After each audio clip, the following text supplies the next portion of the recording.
You can probably even ignore that Incineroar this turn, make sure that the Ursaluna doesn't get an attack off here, and go straight for that Weather Ball. And already so low health. Like you said, you don't need that Life Orb to be picking up this KO. And all of a sudden, it's Incineroar against the world. And when we're eyeing up an Incineroar that only has the knockoff really for attacking, since Flare Blitz isn't really going to accomplish much against these Pokemon, nonetheless in the rain, it's going to be a situation where Wolf will be able to take this game one. And Marco is going to go right back to the drawing board as he throws in the towel. Wolf up one in the series. Once this Ursaluna goes down, it already wasn't dealing the most damage, but then where's the damage really coming from? Sorry, the Ursaluna. Porygon 2. The Porygon 2 is probably the only thing that really does damage is this Ursaluna doesn't get that Guts boost. Exactly. All right, Rage Powder from this jump left. So it is going to be the center of attention, sliver of health. Porygon 2, it's going to have a little bit more opportunity to try and fight this battle, as finally that second Psychic is going to be enough. Porygon 2, I mean, it doesn't even get to do anything because of the flinch. So yeah, we're just going to see a very sad Porygon after this next turn, since it has one more turn of Parish left. I really liked that Rage Powder play. If you caught it before the turn started, Marco actually targeted his own Jump Left with Ice Beam as well, which is really cool. It's a nice way to make sure that Jump Left goes down so you do get the swap into your Incineroar on this turn without having to manually swap it back in. Of course, you couldn't even manually swap it because of that Shadow Tag. So it guarantees that this Jump Left isn't stuck on the field being like an entirely sink of momentum that makes Marco have something to do on this turn. Porygon will faint at the end of this turn thanks to that Parish Song, which will open up the opportunity for Wolf to have that kind of 4 Pokemon to 2 remaining checkmate with another Parish Song from Politoed. And now we're going to have to protect from Incineroar for Wolf, as the one over on the other end hits the field. Another round of Psychic, of course, into this Porygon 2. Is it damage that won't necessarily matter, since it's going to be gone anyways. And Gothitelle finally brought right below half, which means it gets a Citrus Berry, and it gets to go kind of back where that turn started. Yeah, but it will actually be knocked out by a Parish Song at the end of this turn as well. I believe it was on the field subject to that Parish Song when Politoed went for it. And now the Parish counts fall to 0. So Gothitelle and Porygon 2 will be knocked out. But I think that's a very worthwhile trade if you're Wolf. You no longer need Shadow Tag, as Marco only has 2 Pokemon remaining. Your Gothitelle, it's going to be hard to switch it in and out without giving your other Pokemon too much damage. And now that especially that Trick Room has ended, you can bring Kingdra in here, you can swap the Incineroar to Politoed, and you have some pretty devastating Muddy Waters on the table. Yeah, you don't even have to go for any sort of Parish Song to try and close this out. That mid-game Parish Song is going to be enough to possibly just get this done now that Kingdra's out on the field. And the Ursaluna's not doing much. Incineroar won't appreciate this, and Wolf in a really, really strong spot already. Especially because this Kingdra doesn't have that Life Orb anymore, really doesn't need it for the power. One Weather Ball should be able to knock out Ursaluna from this low HP, and because it is missing that item, the knockoff from Marco's own Incineroar will not have the damage boost. There's a chance Politoed is slower. I don't know that we've seen that interaction just yet, but because, again, Wolf really wants his Pokemon to be very slow for the purpose of Parish Song and for Trick Room, there's a very decent chance Incineroar has just doomed itself to fake out for the next few turns.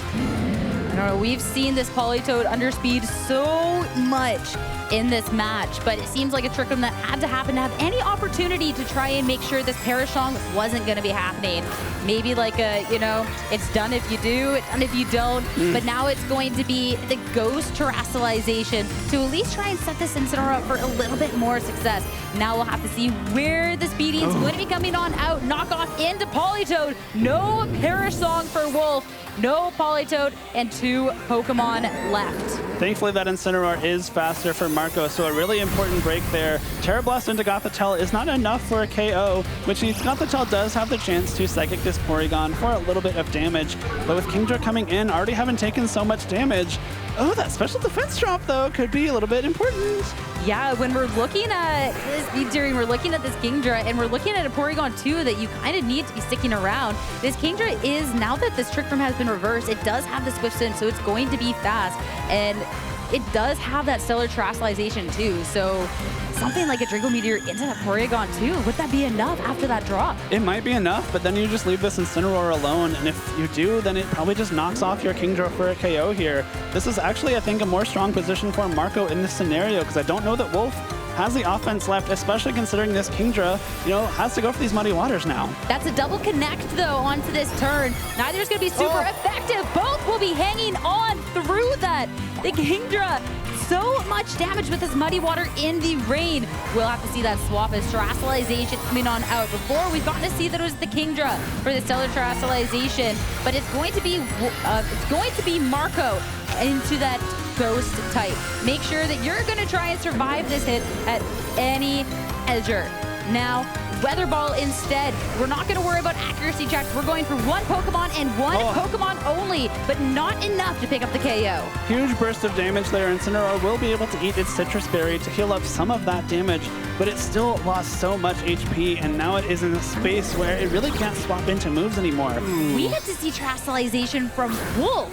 Now this is going to be the Politoed. This is not one we've gotten to see into that grass type. So even if it was a Sleep Powder target there, it would be null and void. Nothing would happen. I love this terralization. Sleep Powder, it doesn't matter which target, the Safety Goggles and the Grass Terra will block it, and Politoed gets to set up a Parish song instead. That was a great play by Wolf here, just to force some shuffling by both of these trainers. Of course, there is no Gothitelle out on the field yet, so if Marco wants, he can swap both of these Pokemon out this turn, but in doing so, he would leave the Incineroar and the Porygon 2 in the back vulnerable to taking a lot of damage right off the bat.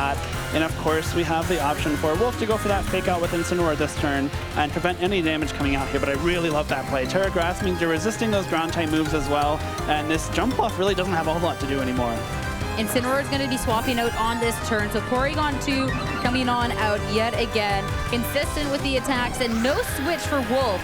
So talking about having speed control later in, that's going to be at least on Marco's end. Draco Meteor into the Porygon 2, just below half health, and a special attack that is now dwindled away onto that strong attacking Pokemon. But if we're talking about speed advantages, Trick Room is going to put it all in Wolf's favor, though Marco can try and go for this opportunity to try and reverse it, but his Pokemon are going to be so fast now, so slow because of that.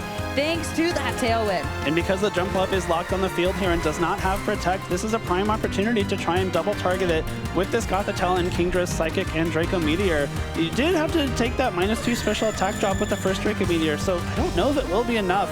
But if you can secure that KO, most likely before this jump left can move, this could be a game-winning turn. You need enough damage, and you also need to connect. Instead, we're going to go for something a little bit more accurate, and with the Sun means this will be a super effective hit, and jump left will be taken care of. Now, Pokemon advantage in Wolf's favor. Marco down to final 2 Pokemon. Porygon 2 with the Ice Beam into the Kingdra is just not the damage that he needs. At least when you're looking at a Porygon 2 to try and close out this match, it's a little bit better posed than what we saw the Torkoal versus Politoed yesterday. A little bit of a better chance, but this damage slowly being done. With the terralization for the Politoed, that is going to be a nice little chunk, but no freeze means Politoed can retaliate.